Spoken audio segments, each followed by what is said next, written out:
So, for today's video, I just wanted to talk a little bit about my experience deleting social media and my journey as a reader in my adult life. So, it's been a little over 3 years since I kind of started this journey, and it all started in May of 2021. I had just come back from my sophomore year of college and I had an internship for the summer. I was at home, I was working a lot, and I found myself on TikTok just as I had been when I was at school, scrolling and wasting time on there. And at the time when I had been in school, I still felt fulfilled. I didn't really feel like anything was off or wrong with what I was doing. When I came home that summer, I really felt like I was wasting time and like wasting my own potential, kind of throwing away the time that I have in a day to make myself a better person, a well rounded person, the kind of person that I really wanted to be. And I was just wasting that time consuming other people's lives. And I had a major paradigm shift where I would be on TikTok and I would feel like disgust at every video. And like when I say disgust, I don't mean disgust at content creators. Personally, I just felt like if you're making a video and putting it on TikTok, regardless of the content or anything, you either are making it and posting it knowing that you're going to have a large audience that's going to see it, or you're hoping that a large audience is going to see it. So I just started to feel like everything was so contrived, so inauthentic that it disgusted me. Do I still feel this way? No. But it was necessary for me to feel that intense hatred for the app and what it stood for at that time to really change my mindset and realize what I valued and what I didn't value. So after I started to think that way, it was impossible to remain on the app. I deleted it that summer, and that same day I went and I got my library card, and it was the best change I could have made. I have identified as a reader my whole life, but I really stopped reading once I got to high school. That's happened to so many people that I know. I just wasn't interested in reading anything new. I would literally just reread Percy Jackson and the Heroes of Olympus series every year and not read anything else. I wouldn't read anything assigned for class, and I still don't do that. It's really hard for me to do that. But I knew that I still had a love for reading, so I just knew that I wanted to spend my time rekindling that love for books. So I went to the library and I checked out, I can't remember if it was Circe by Madeline Miller or Conversations with Friends by Sally Rooney. One of those was the first book that I picked up. Both of them in my head are kind of comparable in the sense that they're pretty easy to read, they are well written, they have a plot line that is engaging, interesting, and the pages themselves, like the line spacing makes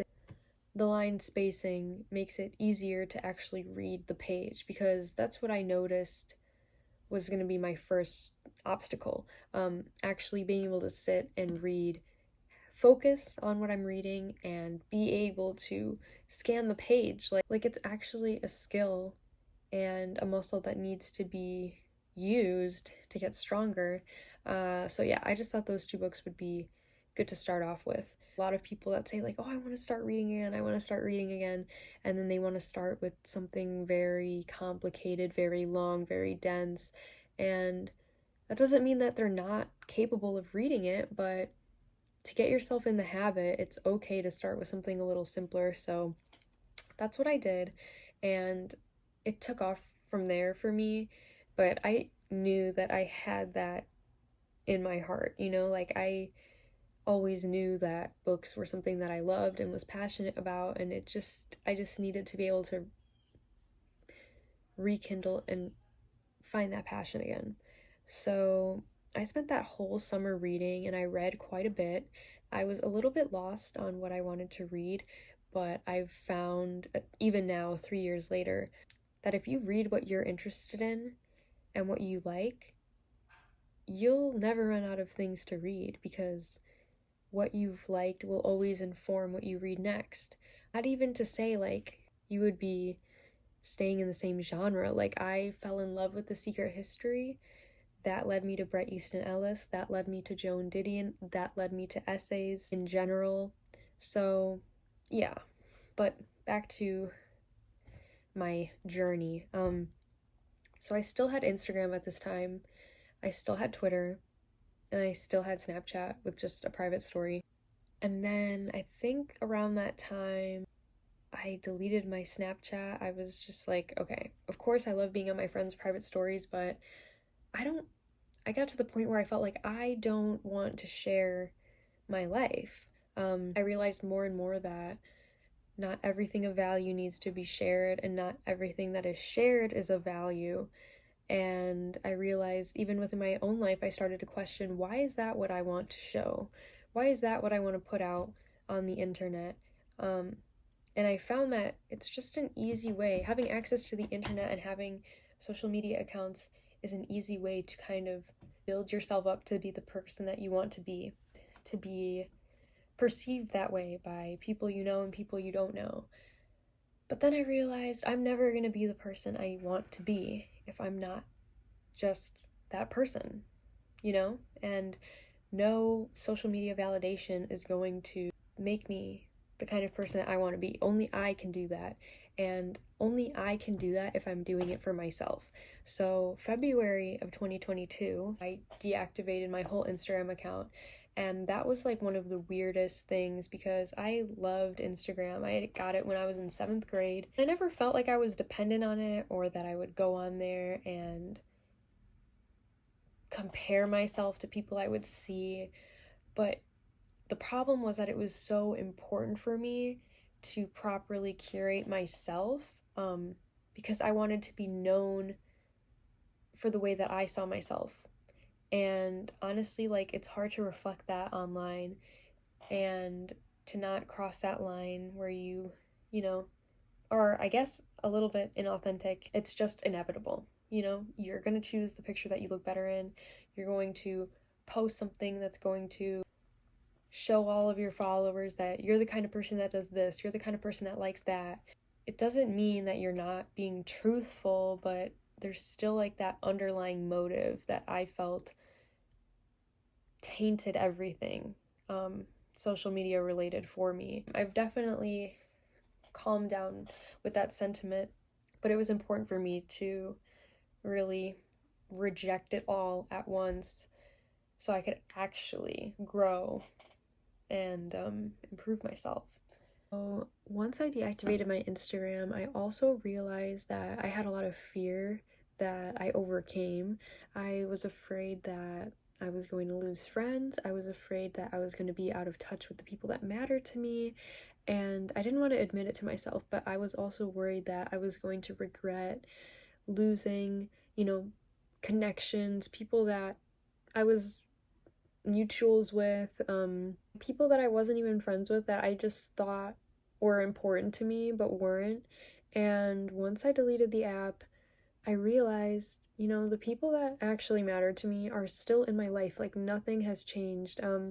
If anything, I just became better at making sure I'm calling my friends, making sure that I'm reaching out to people to see how they're doing. I would rather hear how my friend is doing straight from their mouth than from speculating on their social media page. So I immediately just saw a lot of benefits, and you realize how unimportant and how watered down the connection on like an app like Instagram really is. And also, once they made it a marketplace, I was not interested in partaking at all. So I did have a lot of ups and downs. My downs were basically me feeling like I needed to completely disconnect, and anytime that I would reconnect, anytime I would reactivate my Twitter, anytime I would go on like YouTube Shorts, because I refused to go back on TikTok. Anytime I would do those things and like basically use social media as a form of instant gratification because I was and I still am addicted to my phone. I would just like hate myself, and I would feel like I was going backwards and I was losing all the progress that I've made. And I would have really good periods where it would be like 5 days a week, 2 weeks where I had nothing, no Twitter, no YouTube on my phone, literally nothing. And I found like that I would be able to focus much more. I would be able to sit in my apartment and think clearly about things that I was reading, things that I was learning, make connections. It was like the first time that I loved learning. It was the first time that I would go to class and not just complete assignments, but complete them using what already interested me outside of the classroom and like applying it to my studies. So when I would go back to my old habits, I would just be devastated. I'd be crushed. I'd be doom scrolling on my couch on YouTube Shorts, like, what am I doing? And I just found that didn't, I, I can't be that hard on myself, you know? So I try the best that I can, but I don't blame myself and I don't try to, like, bring myself down if I, like, relapse. Because the majority of my time is still being well spent. So things have been better since then. I found a good balance in my life, and right now I just have Twitter, my private Twitter account, where I only really follow people that I know. Once I get to the bottom of my feed, I just close out the tab because I use the Twitter in browser. Yeah, I mean, I think my greatest weakness is I will scroll on YouTube Shorts, and I like YouTube Shorts because the algorithm sucks. So I will see like the same like 5 creators the majority of the time that I'm on there, and it becomes tedious, and then I just don't want to watch anymore, so I'll put it down. Whereas TikTok, like, it will just show you new things and things that you want to see and keep you there. So yeah, now 3 years out, I can look back and say that I've found a healthy balance between not having social media and still being connected online with my friends. I've found that I've grown so much as a reader, and I've become interested in topics and places and people that I would have never cared about before. So